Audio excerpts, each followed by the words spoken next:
Karena itu kerjasama yang luar biasa di antara seluruh unit kerja satu, baik itu di Direktorat Jenderal AHU, saya terima kasih.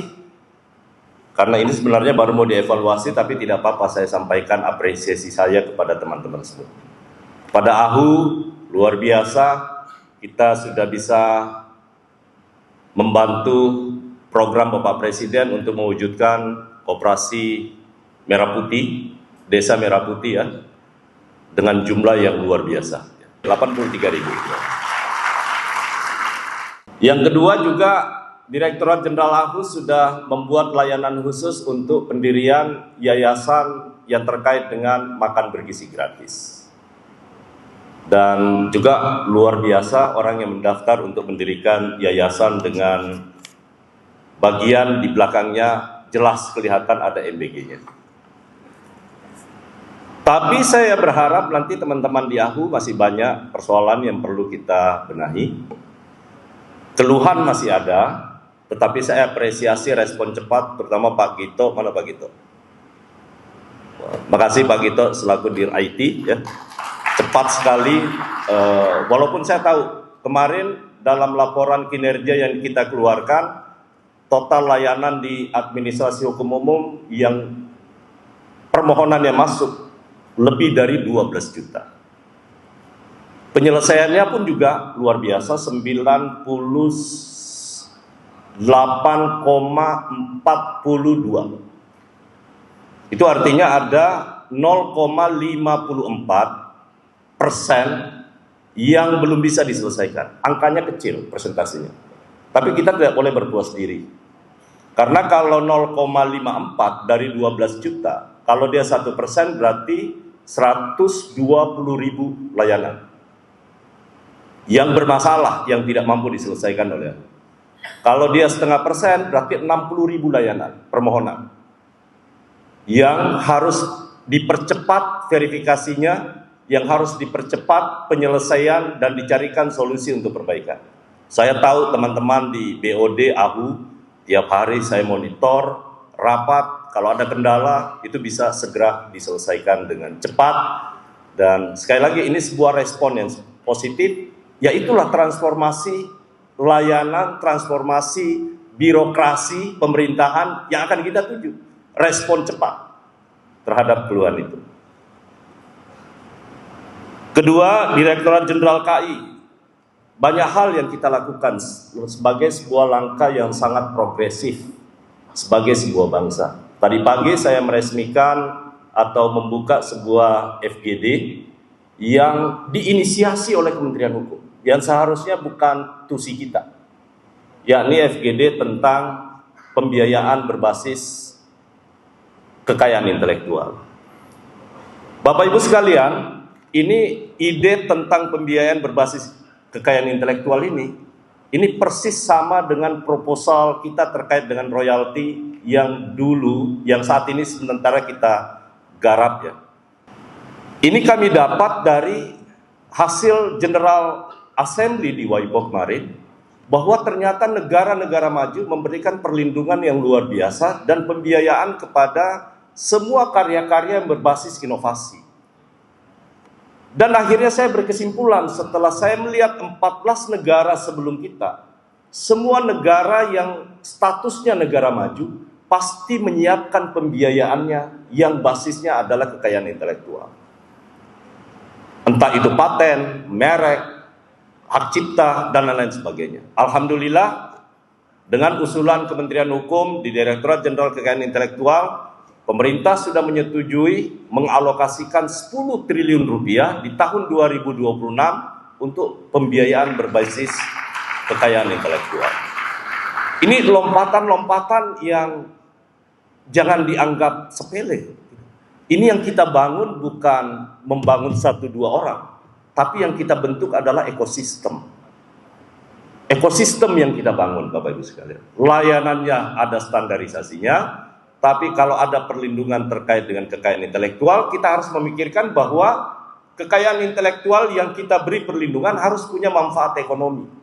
Dia baru punya memiliki manfaat ekonomi kalau kemudian dia bisa diberi ruang dan ada pasarnya. Kalaupun sudah ada pasarnya tapi tidak ada yang membiayai, karena dana riset kita termasuk negara yang sangat rendah. Bahkan kemarin Pak Hasim Joyo Hadikusumo menyampaikan, Korea Selatan dana R&D-nya itu 3% dari PDB mereka. Kita Bapak Ibu sekalian, dana riset kita itu 0,3%. Bagaimana mungkin kita mau menyatakan bahwa kita akan menjadi negara dengan basis inovasi? Itu cerita. Karena itulah Kementerian Hukum menginisiasi ini. Kita dalam jalur yang benar. Walaupun sebenarnya nanti harus kita serahkan kepada Kementerian Ekonomi Kreatif, Kementerian UMKM, Kementerian Kebudayaan untuk melakukan pemajuan terhadap inovasi yang dilakukan oleh teman-teman semua. Karena itu saya mohon nanti teman-teman di Kanwil ya, indikasi geografis itu kalau bisa ke depan industri turisme kita itu akan berkembang suatu saat. Basisnya adalah bisa dijual. Basisnya adalah indikasi geografis. Nah, saya berharap ini menjadi langkah gerak kita bersama untuk melihat peluang-peluang perkembangan baik di industri maupun perdagangan, baik jasa maupun industri ya, yang terkait dengan kewenangan kita di Kementerian Hukum. Kemudian yang kedua, saya terima kasih kepada teman-teman di Direktorat Jenderal Kekayaan Intelektual yang sudah menyelesaikan tunggakan pendaftaran merek yang luar biasa. Banyaknya kemarin bisa selesai. Pekerjaan berikutnya adalah menyelesaikan proses penyelesaian pendaftaran paten yang jumlahnya juga tidak sedikit. Ada paten saya dapatkan kemarin laporan keluhan 5 tahun nggak diproses-proses dan tidak ada. Itu tidak boleh terjadi lagi. Kita berharap Dirjen, Direktur Paten dan yang lainnya nanti kalau ada kekurangan pemeriksa kita tambah.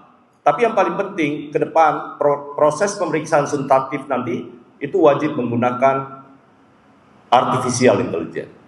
Jadi kembali lagi tadi ke soal transformasi digital. Kepada Direktur Hak Cipta, terima kasih sudah menginisiasi dan sekarang sudah mau membangun pusat data dan lagu PDLM kita. Itu sesuatu yang sangat baik karena sekarang ekosistem musik kita sekarang sudah jauh luar biasa. Kemarin kita dihina, dicaci terkait dengan royalti. Hari ini seluruh industri musik memberi dukungan penuh kepada Kementerian Hukum untuk menata royalti dan alhamdulillah sekarang kita bisa lakukan. Semua LMK, LMKN sekarang bisa bersatu dan proses penyaluran royalti, pemungutan royalti bisa lebih transparan. Karena itu ini langkah-langkah kecil tapi Bapak Ibu sekalian efeknya sangat besar. Menciptakan sebuah kepercayaan dari publik bahwa kita bisa melakukan sesuatu yang sebenarnya mudah, tapi secara personal itu agak berat-berat dikit. Itu yang saya terima kasih juga. Saya kasih target kepada kekayaan intelektual, indikasi geografis. Sebelumnya kita menempati posisi kedua di ASEAN. Akhir November kemarin itu bisa menempati posisi pertama di ASEAN dalam hal jumlah. Nah, ini kerjanya teman-teman wilayah. Terima kasih kepada semua kanwil wilayah. Kemudian di Direktorat Jenderal Perundang-undangan. Wah, kalau ini autopilot sudah. Pak Dirjen ya, terima kasih. Layanannya sudah luar biasa. Proses harmonisasi bisa 5 hari kerja dan itu bisa tercapai dalam jumlah yang luar biasa. Bahkan ada mana Kaltim? Kaltim mana? Kalimantan Timur mana? Nah, Kalimantan Timur melakukan inovasi one day service. Wah, luar biasa. Dari sekian banyak peraturan pemerintah, peraturan daerah dan peraturan gubernur maupun bupati wali kota, 169 bisa diselesaikan harmonisasinya dalam 1 hari. Nah, ini harus diikuti oleh semua teman-teman wilayah. Saya, Bapak Ibu sekalian, mohon maaf. Karena basis kita adalah kinerja, kalau mau saya sebut namanya, setidak-tidaknya pasti Pak Sekjen akan catat. Beri saya kerja yang lebih dari orang kebanyakan. Saya sebut salah satu. Itulah cara saya mengapresiasi terhadap prestasi teman-teman semua. Setidak-tidaknya itu tercatat dalam ingatannya Pak Sekjen. Karena kalau urusan kenaikan pangkat, kenaikan jabatan, saya sudah bilang, sedapat mungkin menteri tidak akan ikut. Saya serahkan sepenuhnya kepada Biro SDM, Pak Sekretaris Jenderal, Pak Wamen, Pak Irjen untuk melakukan penilaian. Tapi kalau mau menteri intervensi, kasih prestasi saya di luar kebanyakan kawan-kawan yang lain.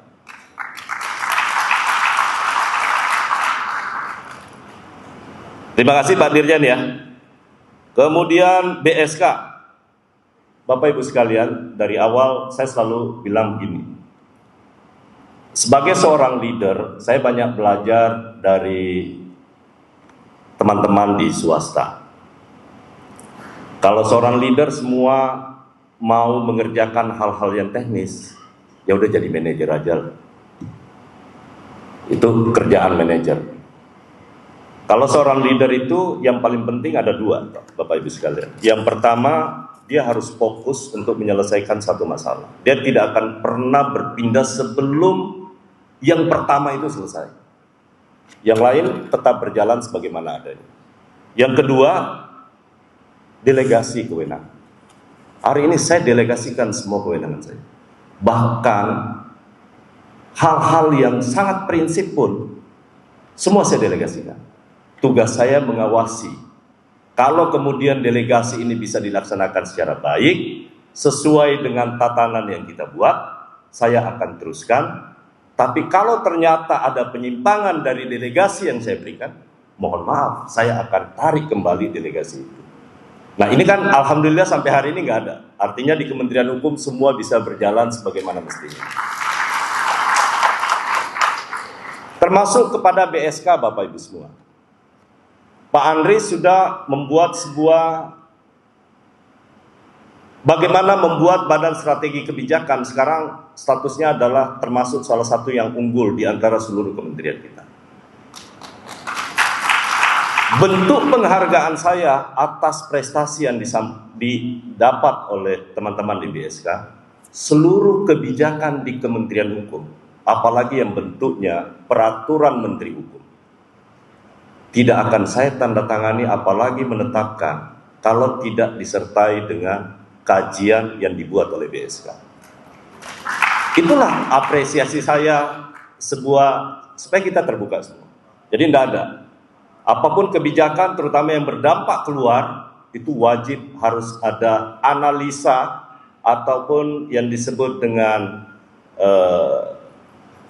berbasis fakta ya. Jadi kalau ini bisa kita lakukan, semua transparan. Tuh, sekali terima kasih Pak Andri ya. Kemudian ke BPSDM. BPSDM terima kasih Bu Ayu. Insya Allah nanti tahun depan, tadi Pak Wamen bisik saya, BPSDM kita segera akan membentuk prodi yang baru. Dan mungkin tahun ini kita sudah akan menerima mahasiswa baru untuk 4 prodi. Dan juga prestasi teman-teman untuk peningkatan kompetensi di BPSDM, saya memberi apresiasi yang tinggi kepada BPSDM, keluarga besar BPSDM terkait dengan hal tersebut. Apalagi taruna berikutnya yang terkait dengan Poltekpin akan segera kita serahkan kepada saudara kembar kita yang tentu membuat kita harus memulai yang baru lagi. Nah, itu tantangan buat Ibu Ayu. Pak Irjen, terima kasih Pak Irjen, juga sama tindak lanjut dari Inspektorat Jenderal terhadap temuan sudah luar biasa. Kalau bisa ini terus dilakukan supaya semua tindak lanjutnya bisa diselesaikan. Yang terakhir, Kesekjenan. Terima kasih Pak Sekjen, dukungan perencanaan, semua kabiro-kabiro semua. kemudian juga, tapi ada yang lebih penting daripada kesekjenan. Karena kan dukungan terkait dengan sumber daya manusia itu pasti ada di kesekjenan. Kedepan, setelah kita melakukan transformasi untuk pelayanan publik, kita akan masuk memperbaiki sistem, merit sistem kita ke dalam. Kemarin kami berkunjung bersama Pak Sekjen, bertemu dengan beberapa teman-teman dari pengadilan, dari mana. Nanti ke depan, sistem yang akan kita bangun di Kementerian Hukum, tapi sekali lagi, setelah pelayanan kita keluar itu bisa. Nanti akan transparan semua. Nanti profiling seluruh pegawai Kementerian Hukum itu bisa dibaca oleh semua orang. Jadi nanti ke depan mudah-mudahan saya masih bisa melanjutkan ini dalam 1-2 tahun ke depan, 2027, semua akan terbuka sehingga tidak ada lagi proses rekrutmen yang menimbulkan baik itu promosi maupun yang lainnya, yang menimbulkan kecurigaan-kecurigaan ataupun persaingan-persaingan yang tidak sehat di antara seluruh teman-teman semua. Kesekjenan sudah, BPSDM sudah, nah yang terakhir, kalau saya tidak sebut, ini Ibu Min bisa marah ke saya. Ibu Min ini dari tadi saya perhatikan, itu ini kenapa BPHN dilupa. Saya sengaja menyebut yang terakhir. Karena dalam renstra kita, dalam rencana RKP maupun RKL ya, kita, dan termasuk soal penganggaran, target luar biasa yang dicapai oleh BPHN. Bukan saya muji-muji ya, tapi kita kali ini wajib. Ini juga bisa terjadi karena semua kepala kantor wilayah se-Indonesia ini bisa terjadi. Target kita 7.000 untuk pembentukan pos bantuan hukum. Tapi Bapak Ibu sekalian, hari ini teman-teman di BPHN bekerja sama kolaborasi dengan teman-teman di Kakanwil sudah 78.000 ya. Itu berapa persen dulu? 7.000 ke 78.000. 7.000% atau 70.000%? 1.000%. Itu prestasi. Udah teman-teman di BPHN tenang aja, Pak Sekjen udah dengar. Jadi teman-teman semua, sekali lagi ini adalah komitmen kita semua. Kita sebagai sebuah tim semua. Ya. Nggak ada yang saya istimewakan. Yang saya istimewakan cuma satu, siapa yang mau bekerja lebih daripada yang lain. Saya pasti istimewakan.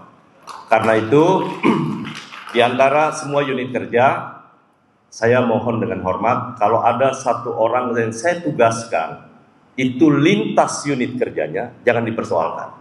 Itu artinya saya membaca ada kebutuhan yang dibutuhkan di situ.